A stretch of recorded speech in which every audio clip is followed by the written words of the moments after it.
नमस्कार दोस्तों, मैं आपका दोस्त रोहित स्वागत करता हूं आपके अपने इस नए सेशन में। और चलिए हम लोग शुरू करते हैं। आज हम लोग देखेंगे ब्रह्मपुत्रा नदी।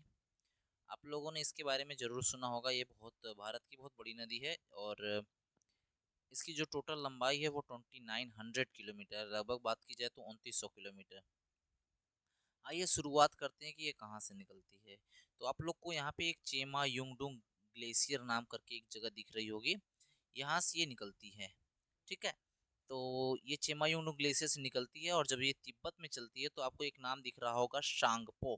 ठीक, आधा श ग पो शांगपो, तो तिब्बत में इसको शांगपो कहा जाता है। ठीक, तो अगर बात करें, अगर जब ये इंडिया में एंटर करती है तो ये अरुणाचल प्रदेश में एक पर्वत है, आपको पर्वत दिख रहा होगा ब्लू कलर की लाइन से, तो नामचा बरवा नाम करके एक जंगल है, वहां से पेड़ सॉरी एक पहाड़ है, वहां से वो यू टर्न लेती है और यांग्याप दर्रा मतलब यांग्याप पास से हो करके वो इंडिया में एंटर कर जाती है। जब ये इंडिया में एंटर करती है तो इंडिया से एंटर करते करते जब ये असम में आती है तो इसका नाम वहां पर जाकर ब्रह्मपुत्र नदी पड़ जाता है। और ये ब्रह्मपुत्र नदी जब असम में बहती है तो इसे हम लोग ये एक बांध बनाते, इसका नाम होता है मांजुली द्वीप। मांजुली द्वीप एक ऐसा द्वीप है जो सबसे बड़ा नदी द्वीप है, मतलब कि ये नदी कोई आइलैंड बना रही है। आज तक कोई ऐसी नदी नहीं है जो इतना बड़ा आइलैंड बनाती है मांजुली द्वीप की इतना। दो बातें और आपको याद रखनी है।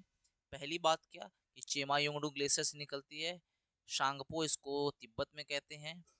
दिबांग इसे हम लोग कहते हैं अरुणाचल प्रदेश में। जब ये दिहांग दर्रा पार करके अरुणाचल प्रदेश में आती है तो हम लोग इसको दिबांग नदी के नाम से जानते हैं। किस नाम से जानते हैं? दिबांग। और असम में जब ये आती है तो हम लोग इसको ब्रह्मपुत्र नदी के नाम से जानते हैं। और ये जब ये असम को पार करके असम को पार करके बांग्लादेश में चली जाती है तो हम लोग इसको जमुना नाम से जानते हैं। इसकी कुछ महत्वपूर्ण नदियां हैं, जैसे कि एक नदी का नाम है, आप याद रख लीजिए, लोहित नदी। दूसरी एक है बूढ़ी दिबांग, एक है धनसिरी नदी, एक कापिली नदी, एक मानस नदी, एक सुबनसिरी नदी, एक तीस्ता नदी।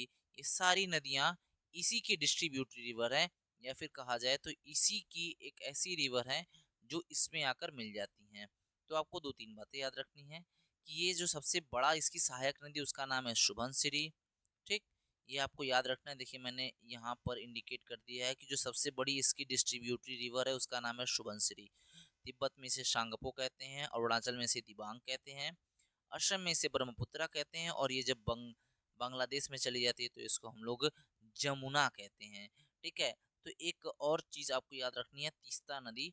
तीस्ता नदी आपका चोलामो झील से निकलकर जलपाईगुड़ी से होते हुए दुबरी से आगे आकर वह ब्रह्मपुत्रा नदी में मिल जाती है। और ब्रह्मपुत्रा नदी एक बहुत इंपॉर्टेंट नदी है क्योंकि इसको बार बार आपको पढ़ाया जाता है और बताया जाता है कि इसके बारे में आपको जानकारी रहे। ठीक, अगर आपसे कोई पूछे ये इंडिया में कहाँ से एंटर करती है तो नामचा बरवा से एंटर करती है।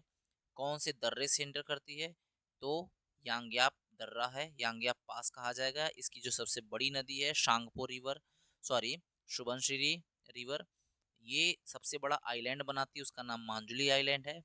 ये डिब्रूगढ़ के पास, इसके किनारे एक और शहर है जिसका नाम है गुवाहाटी।